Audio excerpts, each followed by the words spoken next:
Welcome to Confessions by Banana Ketchup. On the edge of town.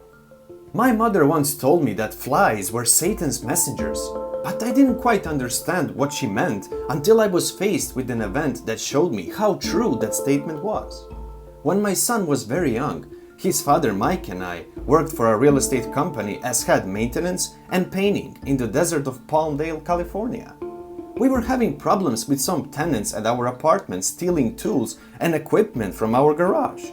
So the owner of the company we worked for told us that there was a small house at the edge of town that needed some work and cleaning up. He said the prior tenants up and left after 2 years without saying a word, leaving everything behind inside the house, the garage, and in the back of the property. All we had to do was throw away some trash, some minor repairs, and some painting. By the time we were done, he said that there was a unit becoming available behind Mike's parents' place, and we could have it. We were excited to get out of this hellhole we were in, and even though we would be working during our stay there, it had a place for our dogs to run. It happened pretty quick. No sooner did our things go into storage, our boss was calling us to go out there. The house was old and set back from the road. There was one lonely street light shining in front and a large construction dumpster placed on the side of the property. It took us a while to make the place habitable at best. I told Mike, wow, the former tenants really did leave everything behind, from food on the stove to clothes in the closets. They must have been in some hurry, but at least they left some nice furniture. The first couple of weeks were different, all the creaks of an old house kind of different. But the longer we stayed, the clearer it was why the tenants left as abruptly as they did. My son Cody's room was right across from ours, and sometimes in the middle of the night he would start groaning. I would go in there only to find his legs over the foot of his bed, him still asleep and the blankets on the floor. I just figured he wiggled down, so I would tuck him back in bed. One morning, he was sitting in the kitchen eating a bowl of cereal while I was fixing the drawer, and he started telling me about this little boy in his room. I thought he was talking about a dream, but he looked dead in my face and insisted it was real. You see, my son had a very active imagination, and he talked to everything, even his shoes, so this was not unusual to me, so I didn't think about it too much. There were a few things going on that I couldn't explain. Strange things, but not scary at that time. I woke up with small red circles the size of a nickel on the upper part of my arms that later turned into bruises, and Mike had scratches down his back that he didn't even know were there. I think because we were so focused on getting this house and property done that we weren't really paying attention to anything that might be paranormal. Plus, Mike did not believe in that sort of thing at all. Later that week, I was up early painting the French door separating the living room from the hall to the bedrooms when my son came out of his room crying. I rushed over and picked him up and brought him over to the couch to calm him down and find out what was wrong. I thought maybe he just had a bad dream, but this cry was different. Between skips of each breath, he told me that the boy in his room got big and turned into a monster. He was grabbing his foot, so I looked down, and what I saw was humanly impossible. The end of his sock was twisted so hard that it was stiff and hard to pull off his foot. His big toe was purple, and there was a small cut where the other toenail dug into it. I really was surprised it wasn't broken. Oh my gosh, this was scary. There was no way, no matter what Mike said, was I going to let him sleep in that room anymore. All doubt was gone. There was something in that house, and I had to stay on my guard. I called my mother and told her what happened because she knew a lot more about this stuff than I did. And she told me to go out and get some sage and salt and cleanse the house as soon as possible, so I did. Later that day, despite Mike making fun of me, I cleansed every room and we got ready for bed. Mike on one side, me on the other, and Cody in the middle. 20 minutes after falling asleep, it felt like a slap on my cheek with a voice that screamed, "Wake up!" in my ear. I sat straight up, then hit Mike and told him to get up. He grumbled a minute and opened his eyes wide.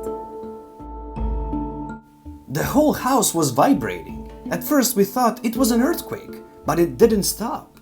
It was a pulsing vibration. Even the chain on the ceiling fan was moving. The logical thought was maybe it was the pipes under the house, but the pipes were located at the other end of the house, and the house was on a cement slab, and the water heater was outside. Just then, Mike jumped up, grabbing the bat next to the bed, and ran out of the room, scaring the crap out of me. He said that he saw the reflection of a deformed face in the glass of the French doors in the living room, so he thought it was an intruder. He came back confused and sat on the end of the bed. That night, we laid there feeling the house shake and moan until we fell asleep. The next morning, Mike was talking with a friend on the phone, and the first thing out of his friend's mouth was, "Maybe the house is haunted." He gave me a look like perhaps there might be something to this paranormal thing. A week passed, and needless to say that we were on the edge, but the house was almost done. Only the garage and property were left to do. It was Sunday, and my mother, who had my other 5 kids for the summer, thought she would make the trip over the hill to see us on their way back from church. She said that the closer they got, the more she had the feeling of dread take over her. When they arrived, the kids flooded from the van, gave kisses and hugs, then ran out back to play with the dogs. My mother and eldest sister came in and sat down in the living room. Everything was fine, but this look came over my mother's face. She said, "Do you smell something? It smells like something bad." I didn't at the time, but the smell eventually took over the whole house and flies started showing up in droves. We didn't know where they were coming from. Mike looked all around for a dead rodent or something, but there was no reason for it. We closed all the vents and windows, but they kept coming and completely covering the ceiling and halfway down the walls like a thick fog. Mom said that whatever was in that house didn't want them there. You see, my mother was very spiritual, and people often referred to her as a beacon of light, and I felt like maybe she was right about it, not wanting her there. But before she could get up, cut the visit short, her eyes got heavy and she felt drained. She said that she didn't understand what was wrong with herself, and my sister couldn't drive, so my mother went to lay down in the van for a bit. In the meantime, the kids came in, and after the initial shock of seeing the living room and kitchen being taken over by flies, we made a game of it. We took the shop vac and vacuum and sucked the flies right out of the air and off the ceiling. I remember filling up 2 bags and half a canister with flies. It started to get late, and I knew that my mother wanted to get on the road before dark, so I sent my sister out to the van to go get her. Mom walked up the driveway slowly, stopping a few times along the way. When she came in, she just said that she couldn't make that long drive feeling the way she did, so I made some food and told her and my sister to sleep in my room, and the rest of us hunkered down with sleeping bags in the living room, occasionally getting up in the night to kill flies. Nobody wanted to sleep in my son's room, that was for sure.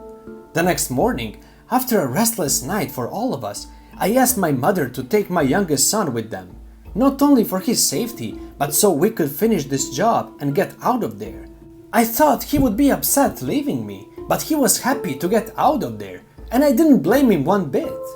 The most surprising thing was that 30 minutes after they pulled out of the driveway, every fly in the house went away, leaving not one behind. My mom called after they got home, and she said that it didn't surprise her. The work around the house was coming to an end, thanks to a few friends reluctantly coming over to help. So all that was left was the outside and the garage. On this day, my friend Bonnie and her boyfriend came over to help. She heard so many stories that curiosity got the best of her, having studied the occult. We were working in the garage, and the guys were working outside. The garage was packed with dust-covered boxes, and random junk was all over the place. And there was a thick layer of desert sand and dirt on the floor. It felt dark and ominous in there. Despite it being the middle of summer, it was noticeably cool as well, which we didn't mind at all. After we got all the boxes out, we started pulling things off the shelves. There must have been around 12 glass jars, various sizes, with brown liquid in them, and something floating inside them that we couldn't figure what it was.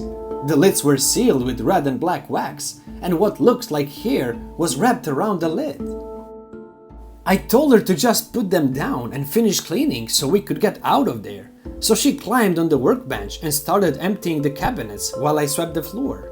It looked like there was paint on the ground underneath all that dirt.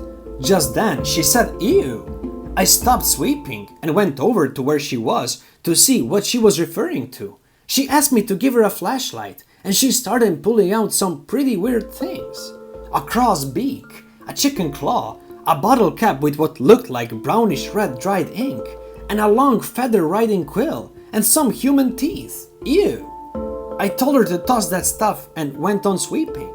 As I was looking down, and it looked like the floor was moving, so I asked her to toss me the flashlight. When I lit up the floor, it was maggots all over where I was standing, so I screamed and jumped on the stool. Well, my scream startled her, so she jerked and knocked over one of the jars, and it went crashing down where I was sweeping, and the liquid washed away some of the dirt, revealing a pentagram painted on the floor, and what looked like some sort of animal embryo came out of the broken jar. The hair on my arm rised, and we both ran the hell out so fast, and we refused to go back in there. We worked in the yard and left the garage and everything in it up to the guys. We never slept in the house after that day. We stayed at Bonnie's mother house and moved into our new place a few weeks later. Thank you for reading. Just a little side note, as my son, who is 25 now, was reading this, he said that he remembers those times, despite being so young. Years later, the kids all remember sucking flies from the air, but they never remembered why. Thank you, Crazyturtlemama, the author. Thank you for watching, everyone. If you already haven't, subscribe to this channel so you don't miss any new episodes. See you again soon, and until then, please, be safe.